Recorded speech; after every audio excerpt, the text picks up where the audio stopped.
Peggy 18.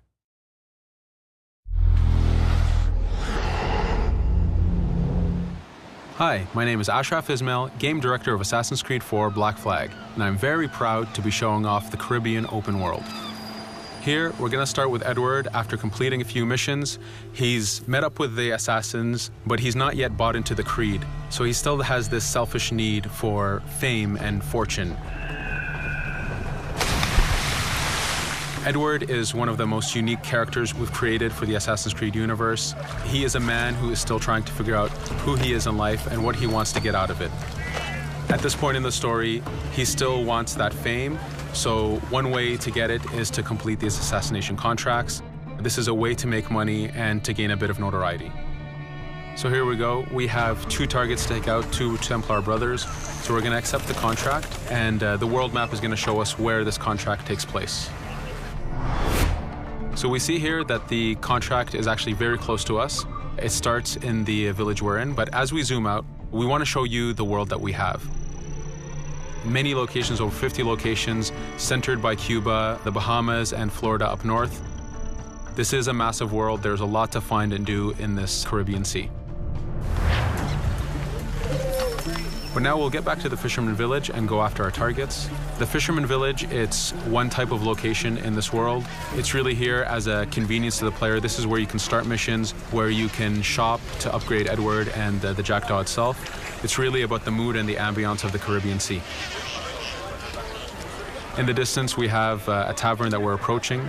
Taverns are places where you can hire crew, play mini games, drink if you wish. But for now, we're going to focus on the targets and take them out.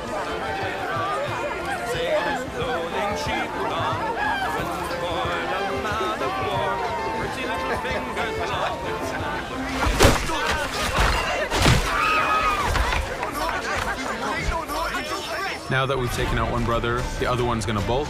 Just like classic ACs, we can chase him down and take him out that way, but there's many ways to complete this contract. We can use the new free aim system to shoot him this way, to eliminate him that way. We can jump onto the ship and take him out with his crew, but instead we're going to let him escape into the sea and follow him with the Jackdaw. This is your ship. This is the second main character of the game. You're going to have to customize and upgrade the ship as you go on this journey with Edward.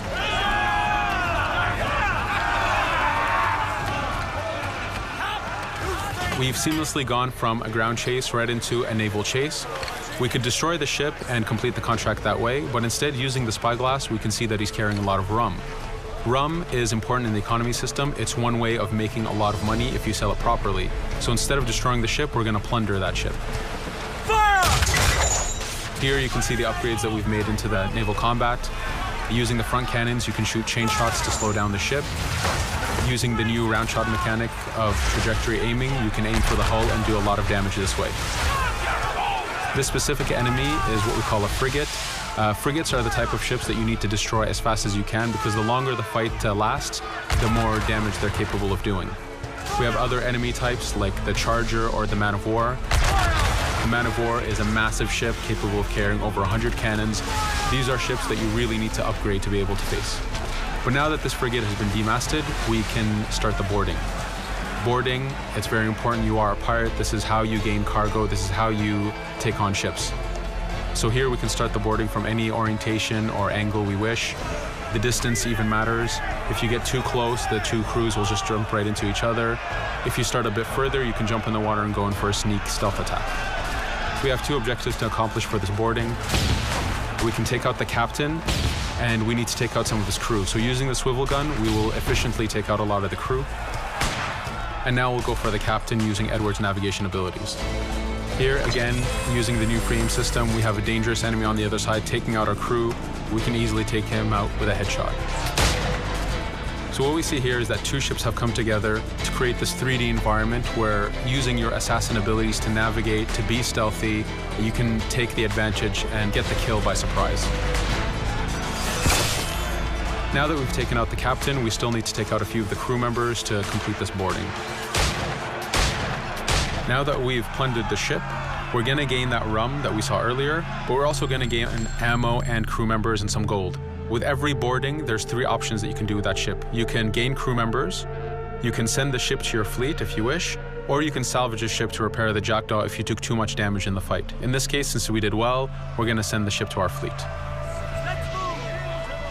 Now that we're back in the Caribbean Sea, we needed to make sure that every minute something is being advertised to the player, something new for the player to do. In this case, we have this uncharted location. These are what we call playas. We have over 75 of these in the Caribbean world. Every playa has something very important for the player to find, something that will help in upgrading Edward or the Jackdaw. So it's in your advantage to explore these locations.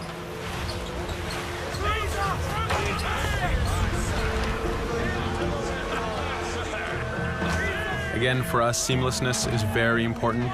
We needed to be able to explore this Caribbean world without having too much interruption in the action. So being able to just let go of the wheel anywhere we want, jump into the water, and swim over to that location.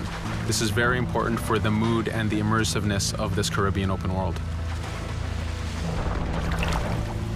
Here, as we get on the playa, in the distance we can see that there's a faction battle, but closer to us we can see that there's this poor drunken sailor who's passed away. But being a pirate, of course, we're going to loot his body and see what he has for us.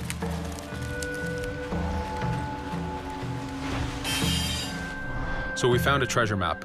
This treasure map is asking us to go to an island called Misteriosa.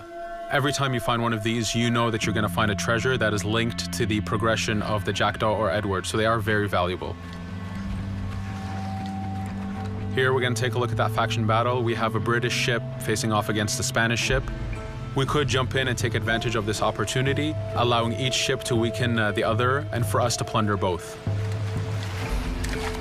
But now we're going to make our way back to the Jackdaw. Again, this is the second main character of the game. There's a lot of customization and a lot of upgrading to do on the Jackdaw. You can upgrade all the weapons to fit the playstyle you wish. Now, as we get onto the Jackdaw, we can see that the crew is cheering for us. Edward has a really close relationship with his first mate, Adewale, standing right there, and with his crew. And this is something that you'll see later in the demo, that we can lose and gain crew members. Again, using the spyglass, we can really see the contents of a ship, but you can also assess the danger and threat level of these ships. But for now, we're going to continue to Misteriosa to find that treasure. Here we've crossed into a harpooning zone. The harpooning system is connected to the hunting system, which is used for upgrading Edward himself. So you can upgrade the number of weapons he carries, the ammo that you can carry, and even his health.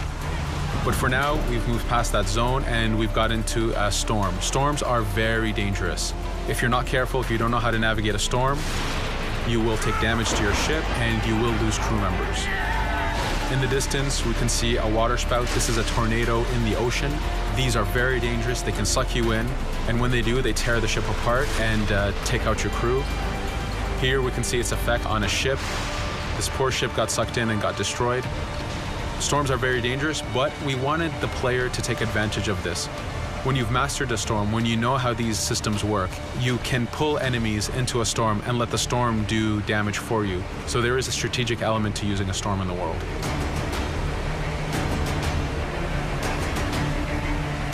Here we can see that the storm is dying down a bit, but there's still this torrential downpour. It was very important for us to get the real mood of and atmosphere of the Caribbean in the weather cycles and in the daytime cycles.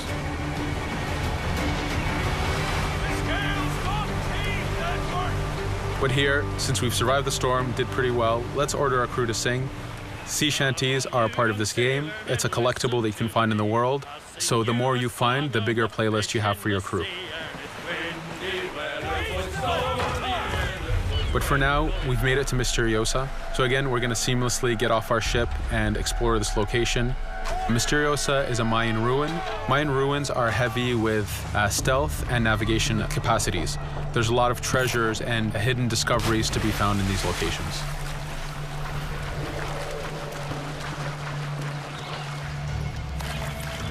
If we recall the treasure map, the treasure is hidden behind a temple. So just by quickly looking around, we can see that temple looks about right. So that's our objective. We'll head there. As we go this way, we can see there's a lot of guards on the beach. We could go in and fight them if we wish to, but to show off that this is a mini open world, we're going to try to find a different route to get to our objective. Here, we've seen a guard. We don't want to alert him, and we don't want to alert the guards on the beach, so we're going to use our stealth ability to take him out silently.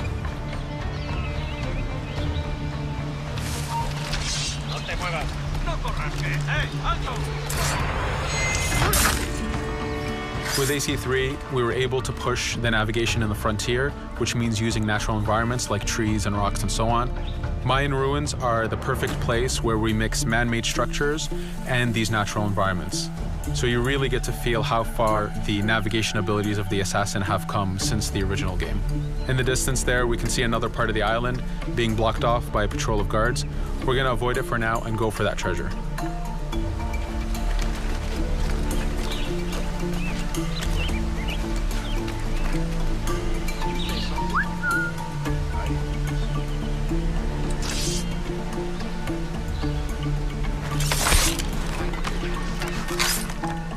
It's important for us to be able to give the players new tools, specifically for stealth. In this case, we have the blowpipe.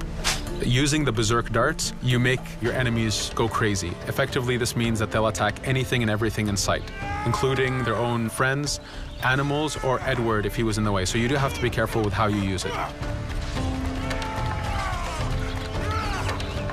But now that we've caused a distraction, if we happen to fall down there, at least there's already a bit of damage done for us. But using our navigation skills, we're able to get past that area without any trouble. There in the distance, you can see the jackdaw placed exactly where you left it when you got onto this location. It's really important for us to show the beauty of this Caribbean world.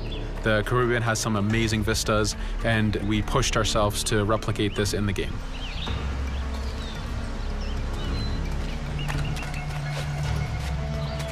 As we continue forward, we can see in the distance there's a couple prisoners that are taken hostage. This is a scenario that you need to use stealth. If you're detected by those guards, they will kill the hostages. So in this case, it's to your advantage to use the environment to figure out how you can take out those guards without being detected. In this case, it's 2 guards, so it's not too hard. There are other scenarios where you have more guards and you have to figure out how you can take all of them out at the same time. Now that we've freed these prisoners, they are more than happy to join our crew. This is just one way of gaining crew members. As mentioned earlier, there's the taverns. There's actually many different setups of gaining crew.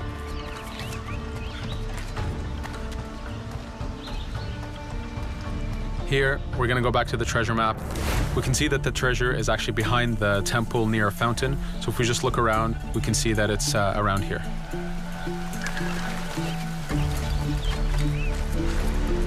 Now that we've found the treasure, what we've actually found is a blueprint.